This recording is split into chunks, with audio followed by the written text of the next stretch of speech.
প্রান্তে তার কণ্ঠের জাদুতে তিনি লাখো দর্শকের হৃদয় জয় করে আসছেন। কিশোর কুমারের গান গাওয়া তার কাছে শুধু পেশা নয়, এ যেন এক আজীবনের তপস্যা, এক নিরন্তর আরাধনা। কিশোর কুমারের প্রতি তার ভক্তি এতটাই অসীম ও অকৃত্রিম যে প্রতিদিন সকাল ও সন্ধ্যায় তিনি ভক্তি ভরে পূজা করেন কিশোর কুমারের জুতো জোড়া। অনেকের কাছেই এটি অবাক করার বিষয় হলেও এটাই তার বিশ্বাস। His absolute devotion never went unnoticed as the legend Kishore Kumar himself praised his voice and blessed him.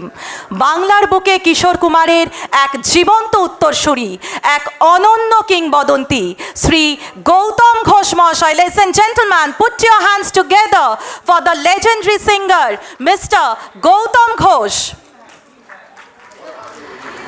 বঙ্গপুরুষ সম্মান 2026-এর মঞ্চে এন্টারটেইনিং ইয়ার্স বিভাগে আমরা সম্মানিত করতে চলেছি সুরের এই অক্লান্ত জাদুকর শ্রী গৌতম ঘোষ মহাশয়কে। আরেকটু করতালিটা পেলে আমাদের বোধহয় ভীষণ ভালো লাগতো।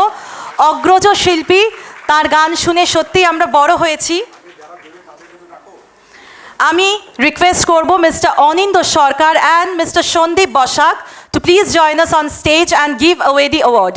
মিস্টার অনিন্দ সরকার এবং সঞ্জীব বসাক মহাশয়কে আমন্ত্রণ জানাবো আমাদের পরম শ্রদ্ধেয় গৌতম ঘোষ মহাশয়ের হাতে বঙ্গপুরুষ সম্মান 2026-এর অ্যাওয়ার্ডটি তুলে দেওয়ার জন্য। এই মুহূর্তে বাংলার যে ঐতিহ্য পাগড়ি, আমরা পাগড়ি পরিয়ে তাকে সম্মানিত করব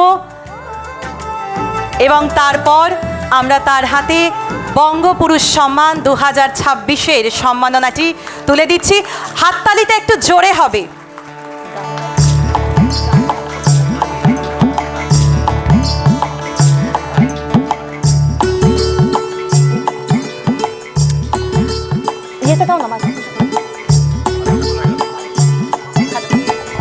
হ্যালো হ্যালো, আমরা দাদাকে আমাদের মধ্যে পেয়েছি।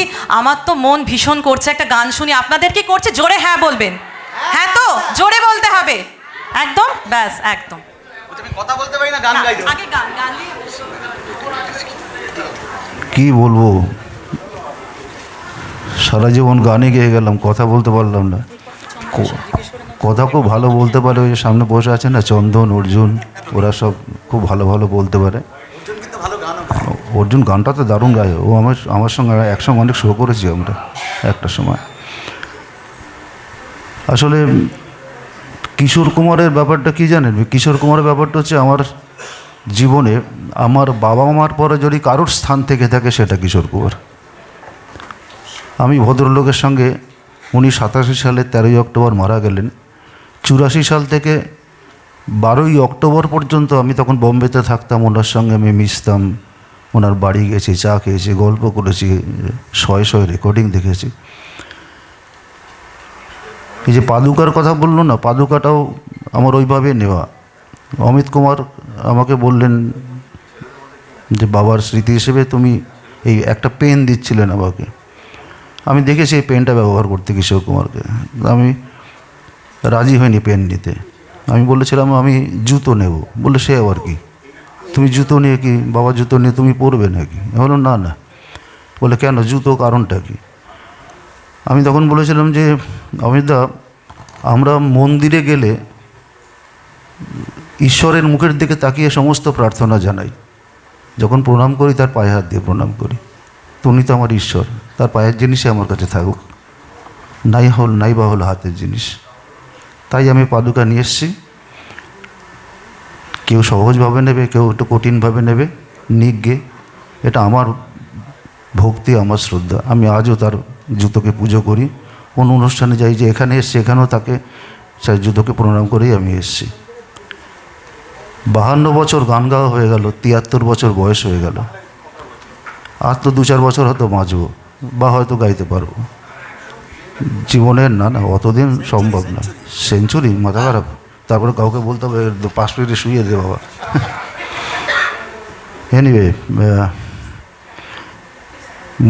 বলতে পারি না বলে অনেক কথা বলে ফেলেছি। আমার এই যে সম্মানটা পেলাম, দারুণ দারুণ, খুব ভালো লাগছে, খুব ভালো লাগছে।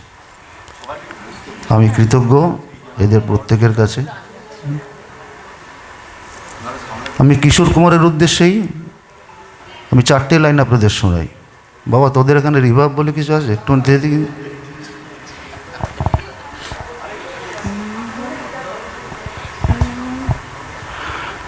হে আমার গুরু দক্ষিণা,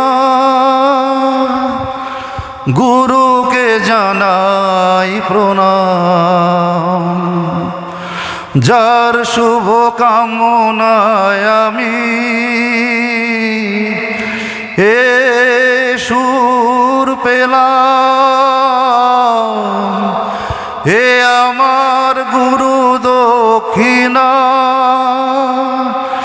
গুরুকে জানাই প্রণাম, যার শুভ কামনায় আমি এ সুর পেলাম। হে আমার গুরু দক্ষিণা, হে আমার গুরু দক্ষিণা, হে আমার গুরু দক্ষিণা। ধন্যবাদ, অনেক ধন্যবাদ। আমার তো আরও শুনতে ইচ্ছে করছে, কিন্তু আমার একটা কথা বলার আছে। আপনি কেন বললেন যে আর ক বছর বাঁচবো? এই কথাগুলো ঠিক নয়। আমাদের মধ্যে কিশোর কুমার নেই। আমি চাই আপনি এইভাবেই বছরের পর বছর আমাদের গান শুনিয়ে যান, কি তাই তো? আর দু কলি অন্য একটা গান, আর একটা, হ্যাঁ আর একটা। অ্যাকচুয়ালি মিউজিশিয়ান নেই, কিছু নেই, তো ওইভাবে পুরো গান ওইভাবে হয় না। আর কানে সুর নেই, তো অর্জুন গান গায়, অর্জুন ভালো জানে। কানে সুর না থাকলে গান ওইভাবে গাওয়া যায় না।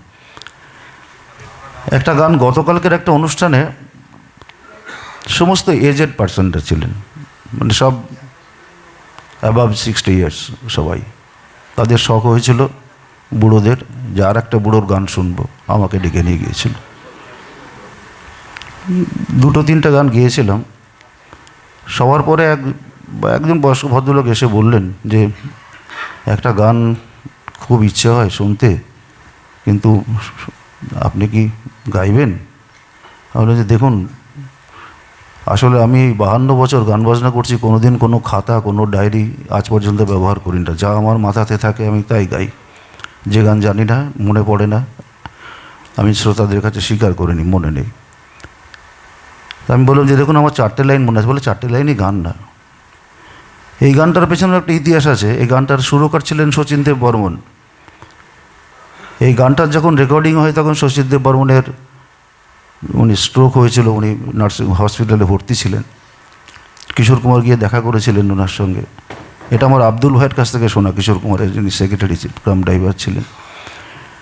এবং শচীন দেব বর্মনকে উনি গিয়ে বলেছিলেন যে আপনি একদম ভাববেন না, আমি গানটা ভালো করে গিয়ে আপনাকে এনে আমি শোনাচ্ছি কীরকম গাইলাম। আমি আমার মতো, আপনার মতন করেই আমি ঠিক করে গিয়ে দেবো, আপনি নিশ্চিন্ত হয়ে থাকুন। ফিরে এসে দেখেন উনি আর নেই, শচীন দেব বর্মন শেষ। ওনার শেষ সুর করা গান।